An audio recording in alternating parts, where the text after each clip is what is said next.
اگر مسلمانوں میں یہ شعور جاگ جائے کہ میری جو زندگی ہے اس کا جو معیار ہے، اس معیار کو سامنے رکھ کر کم سے کم میرے پڑوس میں جو بیوہ رہتی ہے اس کا بچہ اسکول سے اس کو واپس کر دیا جاتا ہے محض اس وجہ سے کہ اس کی فیس پے نہیں کی گئی. کاش ایک مالدار ایک غریب کے بچے کی فیس کا اسپانسر لے لے تو کتنے لاکھوں بچوں کی تعلیم ہوگی. ہم ان کے ساتھ جب ایثار کرتے ہیں تو پھر وہ ہمارے اوپر نثار ہوتے ہیں.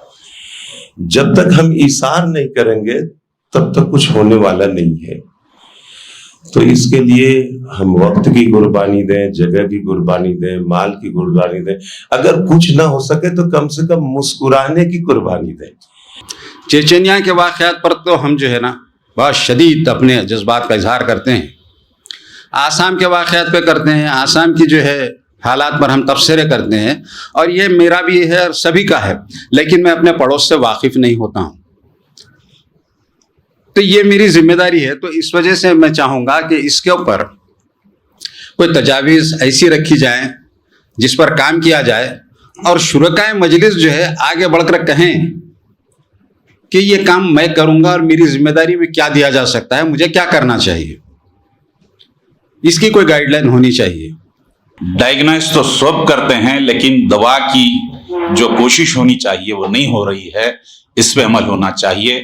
میں آپ تمام حضرات سے اور اس جلسے کے شرکاء سے اور اس کے ناظمین سے میری گزارش ہے کہ مجھے کوئی ذمہ داری دیں تو میں اس کو کرنے کے لیے تیار ہوں، اور میں اپنا وقت یہاں کے تمام دانشوروں کو دینا چاہتا ہوں. اگر آپ کا پڑوسی بھوکا سو رہا ہے تو آپ کی عبادت 2 بلس سے اوپر نہیں جائے گی. آپ جتنی پڑھ لیں، 5 وقت نماز پڑھ لیں، مہینے بھر روزہ رکھ لیں، جتنی عبادت کریں، تلاوت کریں، اگر آپ کا پڑوسی کوئی بھی ہو، آپ کا بھائی ہو سکتا ہے، کلمہ گو ہو سکتا ہے، غیر کلمہ گو ہو سکتا ہے، لیکن اگر وہ بھوکا سو رہا ہے تو یہ سمجھ لیجئے کہ آپ کی عبادت آپ ہی تک محدود ہو گئی.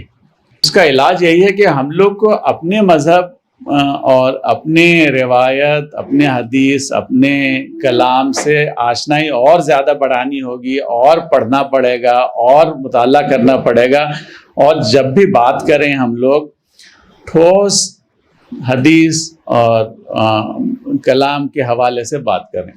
ضروری ہے کہ ہم لوگ برج بنائے ہیں، رابطہ قائم کریں دوسرے لوگوں سے بھی اور غیر مذہب سے بھی. تمام مسلمانوں کو دنیا کدھر جا رہی کچھ پتہ نہیں، تو انفارمیشن پہنچانے کی بہت ضرورت ہے حکومت کی جانب سے. Without any ceiling, I am repeating, without any ceiling, کتنے بچے آنے دو، ان کو پوروں کو پوسٹ میٹرک اسکالرشپ دینے کا حکومت کا وعدہ ہے اور دے رہی ہے حکومت.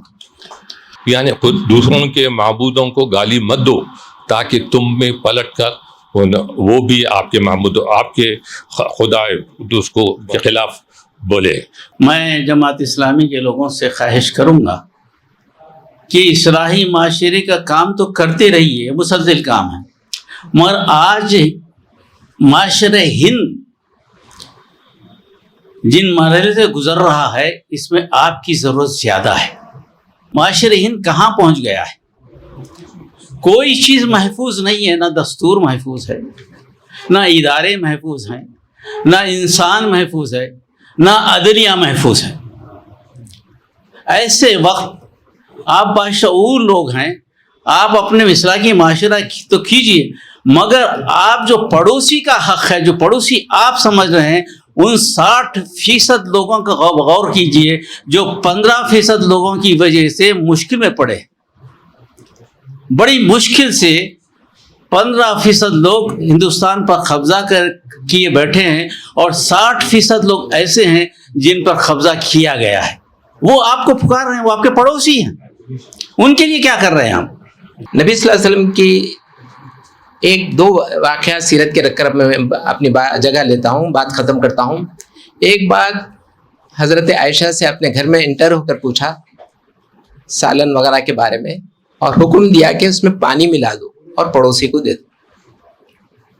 یہ نبی کی سنت ہے. اور اتنا ہی نہیں، اللہ کے نبی نے یہاں تک کہ یہ بات بتائی تم اپنے بچوں کے لیے میوہ وغیرہ لائے تو اس کے چھلکے باہر مت پھینکو تاکہ پڑوسی کا باپ نہیں لا سکا تو اس کو احساس محرومی نہ ہو بچوں کو۔ میدان جنگ ہے، روح قبض ہونے کے لیے ہے، پانی کی ضرورت ہے، پانی لے کے پہنچا گیا ہے تو بازو سے آواز آئی پانی، ٹرانسفر کر دیے پانی، خود نہیں لیے، اپنے زیادہ اس صحابی کو پریفر دیا جن کی روح قبض ہونے والی ہے، اپنی روح قبض ہو رہی، پانی کی شدید ضرورت ہے، لیکن اس پڑوسی کی اس ساتھی کی طرف توجہ دلائی کہ پانی ادھر پہنچاؤ۔ جب پہنچا کے واپس آئے تو یہ بھی اس دنیا سے رخصت ہو گئے۔ تو یہ ایسپیکٹ، ایک بزرگ شاید راجستھان کے کسی علاقے میں جہاں پانی کی بہت بڑی قلت ہے، آج بھی قلت ہے، اس زمانے میں تو آج سے 400 500 800 سال پہلے، انہوں نے اپنے معتقدین اور مریدین کو یہ بات بتائی کہ تمہارے پانی میں پڑوسی کا حق ہے۔ یہ ایک ہی بات کافی تھی لوگوں کے اسلام قبول کرنے کے لیے۔ تمہارے گھر میں جو پانی ہے اس میں تمہارے پڑوسی کا حق ہے۔